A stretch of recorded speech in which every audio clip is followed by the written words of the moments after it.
Orgasmic enlightenment, where the sexual and spiritual come together. I'm Kim Anami, and I'm a holistic sex and relationship coach and a vaginal weightlifter. In this show, we explore all things intimate. I believe that our sexual energy is life force, creative energy, and we can use it to shape our worlds, strengthen our relationships, and self-actualize. I blend the most avant-garde information from neuroscience, ancient sexual practices like Tantra and Taoism, to renegade wellness modalities to show you how to create gourmet sex in your lives. Come one, come all. Energy, sex, and orgasms. I can have sex with my partner when he is on the other side of the planet or the other side of the room without touching him or talking to him, but simply by thinking of him. I can have a clitoral orgasm or a cervical orgasm or a full body orgasm. And doing this at a distance is what we call an energy orgasm. Look, Ma, no hands or mouths or genitals. Something we've lost sight of over the decades with our increasing reliance on telecommunications and internet technologies to communicate for us is that we all have the power to move and shape energy. We do know these things, but we tend to shrug them off as coincidence for the most part, especially in Western culture.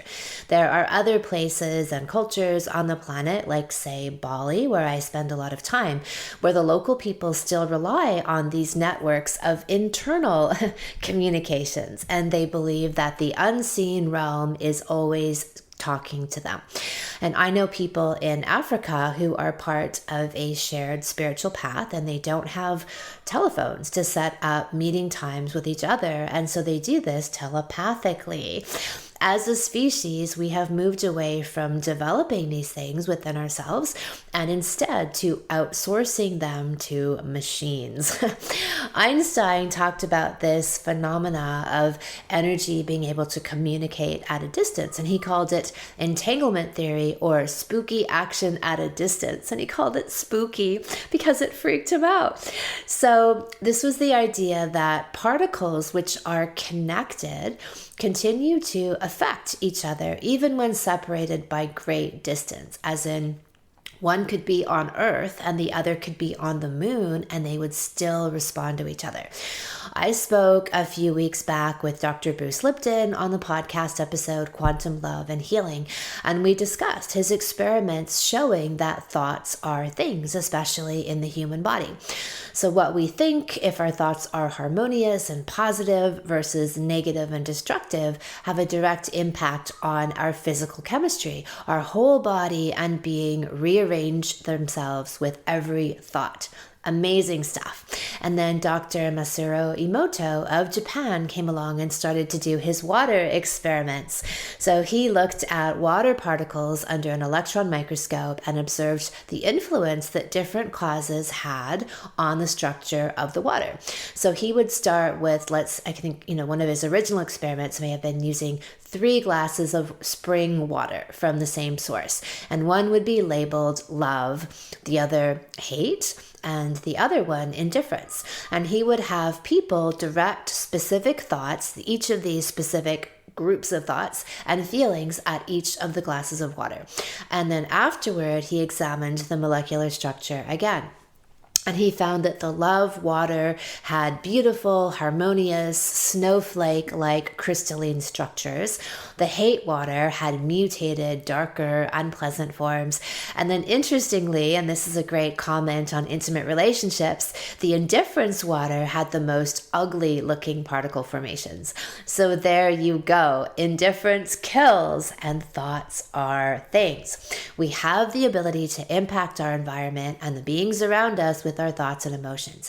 So Emoto has lots of similar experiments, including playing different music frequencies, like say classical music versus heavy metal music, to water. And then there was another great series where he took rice and put rice and let it sit in these containers for weeks on end. And then people would do the same thing of directing thoughts to them. And the same results were replicated and have been replicated by people all over the world. They even do these experiments in classrooms, and they've had the same things happen where the rice that was loved stays pretty much intact over a period of, say, 3 weeks.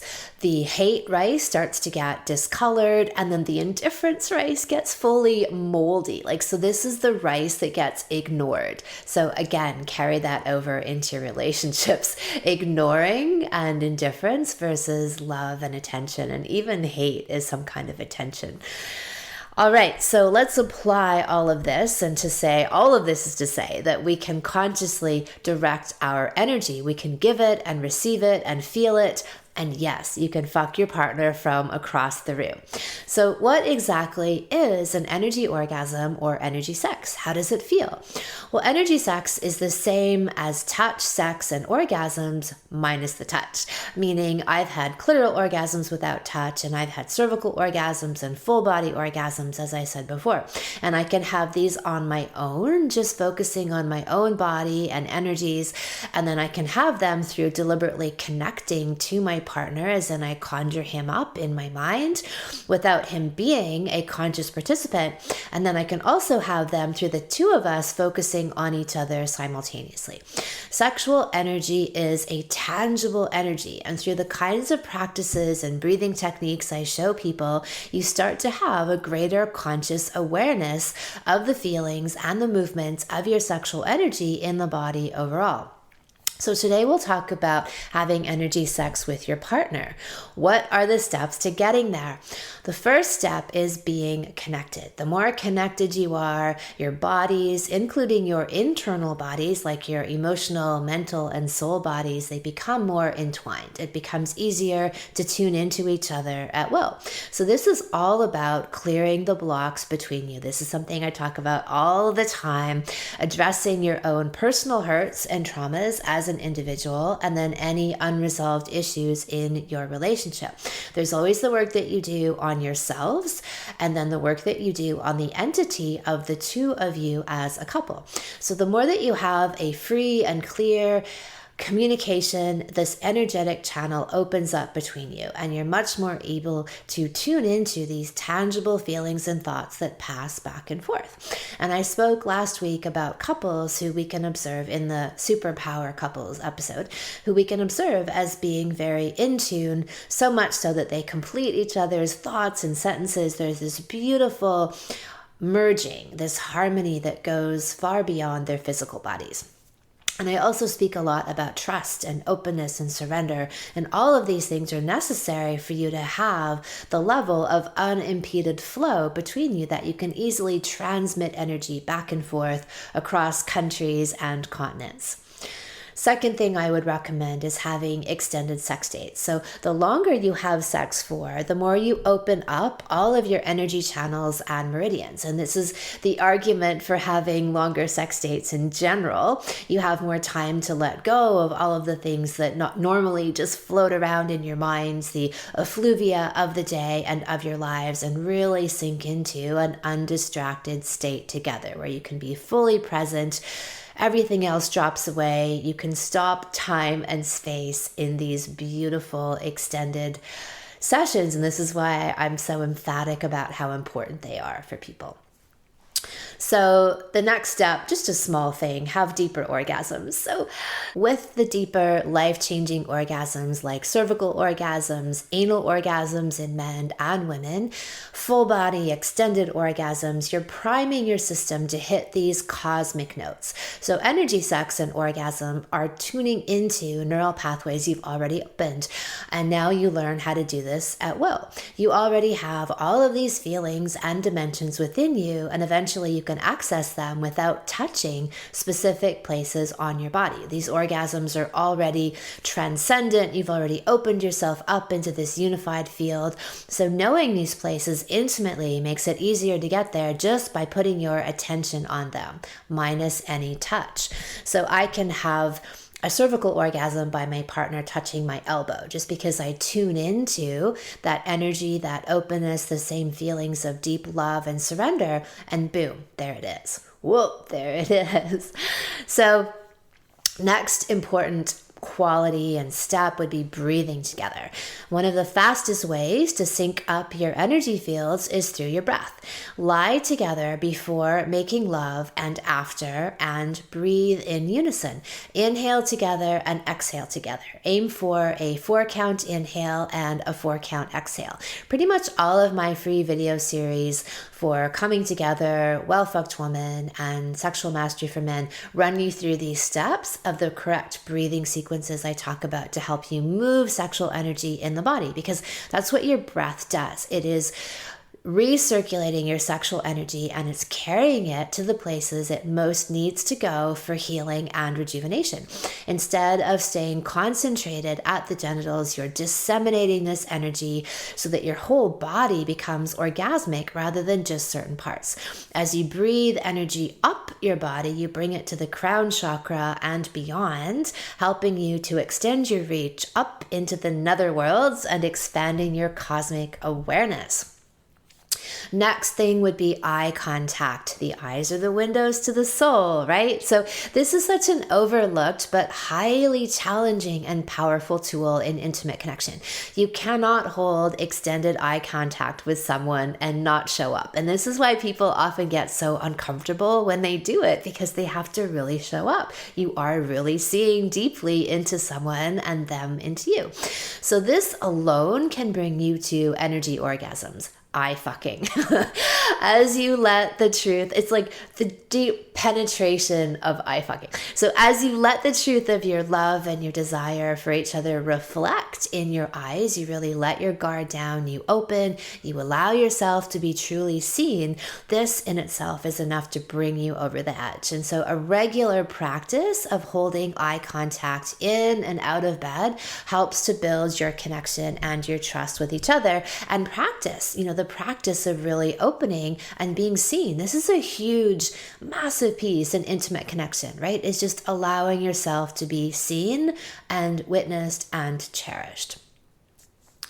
So any kind of other internal energy awareness practices. So disciplines like meditation, yoga, qigong, martial arts, anything that brings your attention inward and helps you tune into the energy flow inside of you. All of these things will accelerate your ability to be still, to go inward, and to feel what's really there. If you are avoiding yourself and you don't really like being in your own skin, these things won't happen for you. You need to be able to be with yourself and whatever is there. If you're in perpetual hiding and you're in denial about your life, it won't happen. You won't get to these places. So again, this is another type of internal feng shui. We do this internal feng shui in ourselves, clearing blockages, learning to self-realize and fully occupy and own ourselves. And then we do it within the entity of the relationship, which is the same kind of feng shui, clearing space, resolving old stuff, getting rid of old baggage, processing things that have been lingering in the ethers. All of this clears out that space so you can truly come together. All right, so let's put this all together in a beginner exercise for you to try. First step is to lie or sit facing each other. Secondly, I want you to sync up your breathing. So aim for a 4-count inhale and a 4-count exhale, and do several rounds of that breath. Once you've got that tuned into each other, you're in sync, then I want you to imagine that you're inhaling your breath up your spine and exhaling it down the front of your body, and also do this in unison. Maintain eye contact throughout. Often people will start to laugh a little bit or feel a bit uncomfortable, so just push through that and stay with it. Do this for at least 5 minutes. You can go longer if you want.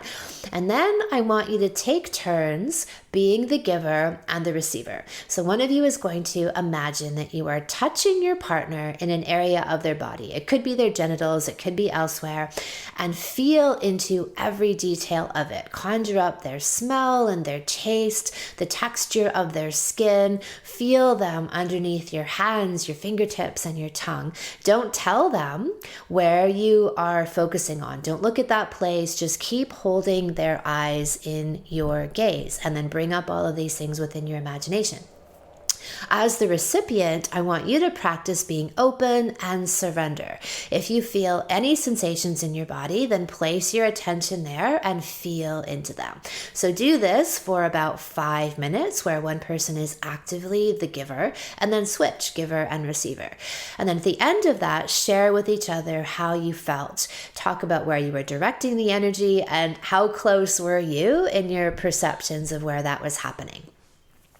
One of my all-time favorite poems is by Leonard Cohen, and I'm going to read you an excerpt of this because it beautifully describes all of what we're talking about. And it's called "You Have the Lovers."